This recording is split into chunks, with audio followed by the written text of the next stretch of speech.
i medija nekih lokalnih biti možda uključeno i u tu temu i da će razmisliti o tome. Da.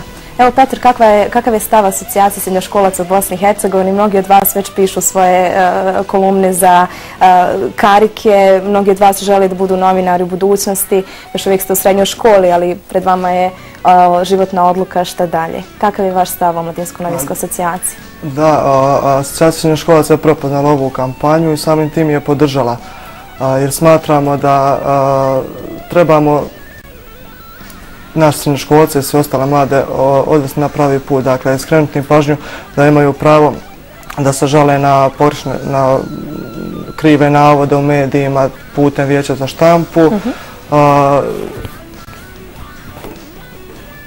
Linija za pomoć novinara. Linija za pomoć, da, postoji također na kojoj se svi novinari, ako se dobiju neku prijetnju, mogu obratiti i požaliti sa njima i u suradnji sa njima nastojati riješiti taj problem.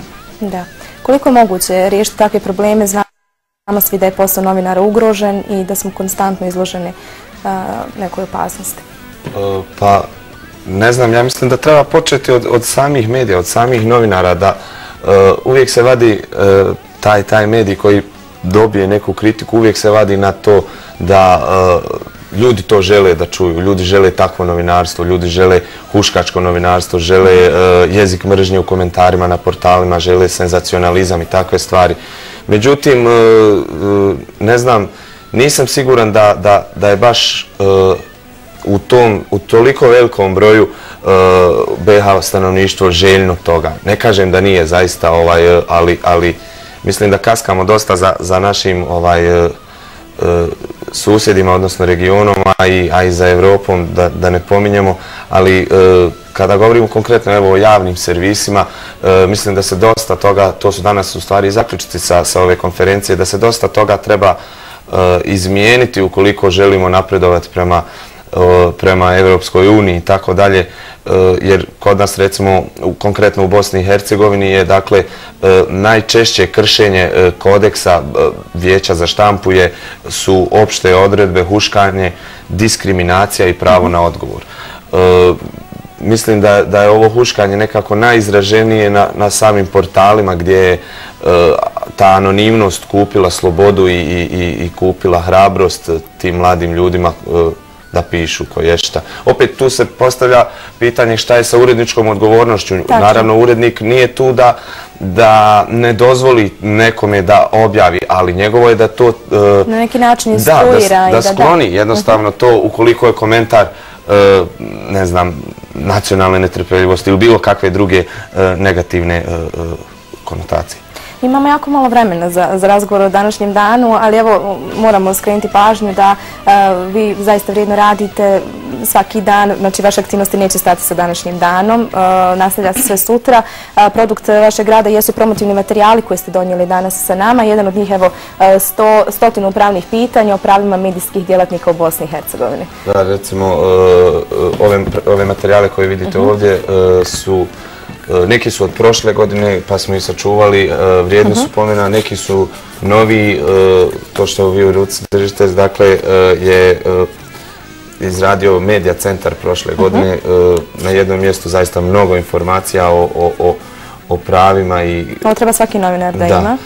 Zatim Vijeće za štampu ima svoje kodekse gdje novinari mogu da pročitaju upute onako kako da se vode kada pišu neki članak i kada pristupaju nekom novinarskom zadatku i naravno na kraju ništa manje vrijedno što je na kraju naše karike, drugi samostalan broj je izašao i iskoristili smo 3. maj za promociju karika i evo iskoristit ću i ovu priliku da pozovem mlade ljude da pišu za ovaj časopis, on je besplatan i distribuira se na području cijele Bosne i Hercegovine. Da, kao i magazin Student koji se također može pronaći na fakultetima.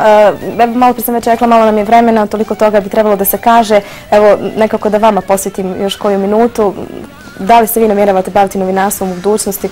Ne znam, Jana, za tebe, jesi li ti još uvijek srednje škole? Jes, srednja škola. Koja je srednja škola? Druga gimnazija i jedan od budućih planova je da upišem žurnalistiku pored psihologije. Tako da to dva fakulteta uporedno, da. Da li je rad u Omladinsko-novinskoj asocijaciji probudio ljubav u tebi za... Ne samo je još više poduprio tu ideju, jer ona kod mene traje već od osnovne škole. Pa lijepo. Petar, ti? Također i ja ću najvjerojatnije opisati žurnalistiku ovdje u Sarajevu. To je nešto što samo od manjih noga nekako interesantno mi je bilo. Međutim, samim radom u asocijaciji to me nešto je potaklo na taj konačnu odluku da stvarno to i upišem. I evo, samo za kraj rezime, da li ste zadovoljni kako su današnje aktivnosti prošle u drugim BiH gradovima? Znam da sam pročitala jedan članak da u Zenici baš nije bio neki odaziv na današnju akciju. Vidite, mene baš prije same preskonferencije nazvala Neira koja je koordinator za Zenicu i rekla imamo 12 portala je objavilo samo za Zenicu, znači. Tako da Facebook je nekako postao ta mahala gdje ljudi sklapaju poslove, tako da najbolji pokazatelj koliko je to u stvari uspjelo.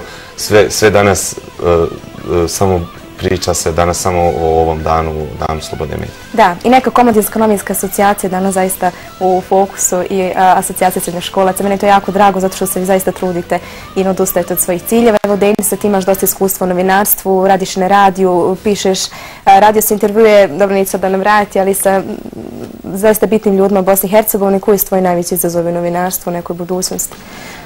Pa mislim da novinar prije svega treba da bude u jednu ruku drzak, a u drugu ruku da onako drži se tih nekih kodeksa i svega onoga što je učio kroz život. Naravno, ne bih htio da omalovažavam opet fakultete, ali mislim da se dobar novinar ne može samo postati ukoliko imate samo